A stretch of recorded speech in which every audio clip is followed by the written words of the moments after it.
नमस्ते दोस्तों, आज की सच्ची कहानी है हमारे लड्डू गोपाल की। आखिर भगवान श्री कृष्ण को क्यों कहा जाता है लड्डू गोपाल? कान्हा को क्यों और कैसे मिला था यह नाम? दरअसल ब्रजभूमि में भगवान श्री कृष्ण के एक परम भक्त थे। उनका नाम था कुंभन दास। कुंभन दास का एक पुत्र था। कुंभन दास हर समय प्रभु श्री कृष्ण की भक्ति में लीन रहते थे और पूरे नियम से भगवान की सेवा करते थे। वे उन्हें छोड़कर कहीं नहीं जाते थे ताकि उनकी सेवा में कोई विघ्न न हो। एक दिन वृंदावन से उनके लिए भागवत कथा करने का न्योता आया। पहले तो उन्होंने मना कर दिया, लेकिन लोगों के जोर देने पर कथा के लिए जाने के लिए तैयार हो गए। उन्होंने सोचा कि भगवान की सेवा की तैयारी करके वे रोजाना कथा करके वापस लौट आएंगे, जिससे भगवान का सेवा नियम भी नहीं छूटेगा। उन्होंने अपने पुत्र को समझा दिया कि वे भोग तैयार कर चुके हैं, तुम्हें बस समय पर ठाकुर जी को भोग लगा देना है। कुंभन दास ने अपने पुत्र रघुनंदन को समझाया और वहां से प्रस्थान कर दिए। रघुनंदन ने भोजन की थाली ठाकुर जी के सामने रखी और सरल मन से आग्रह किया, ठाकुर जी आओ और भोग लगाओ। उसके बाल मन में यह छवि थी कि वे आकर अपने हाथों से भोजन करेंगे, जैसे हम सभी करते हैं।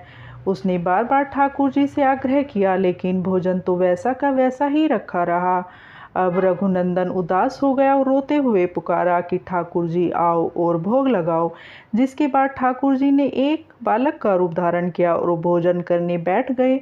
यह दृश्य देख रघुनंदन भी प्रसन्न हो गया। रात को जब कुंभन दास जी ने लौटकर पूछा, बेटा तुमने ठाकुर जी को भोग लगाया था?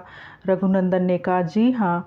उन्होंने प्रसाद मांगा तो पुत्र ने कहा, ठाकुर जी ने सारा भोजन खा लिया। उन्होंने सोचा कि बच्चे को भूख लगी होगी तो सारा भोजन उसने ही खा लिया होगा। अब ये तो रोज का नियम हो गया। कुंभन दास जी भोजन की थाली लगाकर जाते और रघुनंदन ठाकुर जी को भोग लगाते, और जब वे वापस लौटकर प्रसाद मांगते तो एक ही जवाब मिलता कि ठाकुर जी ने सारा भोजन खा लिया। कुंभन दास जी को अब लगने लगा था कि पुत्र झूठ बोलने लगा है। कुंभन दास जी ने एक दिन लड्डू बनाकर थाली में सजा दिए और छिपकर देखने लगे कि बच्चा क्या करता है। रघुनंदन ने रोज की तरह ठाकुर जी को पुकारा तो ठाकुर जी बालक के रूप में प्रकट हो गए और लड्डू खाने लगे। यह देखकर कुंभन दास जी दौड़ते हुए आए और प्रभु के चरणों में गिरकर विनती करने लगे। उस समय ठाकुर जी एक हाथ में लड्डू और दूसरे हाथ वाला लड्डू मुंह में जाने को ही था कि वे जड़ हो गए।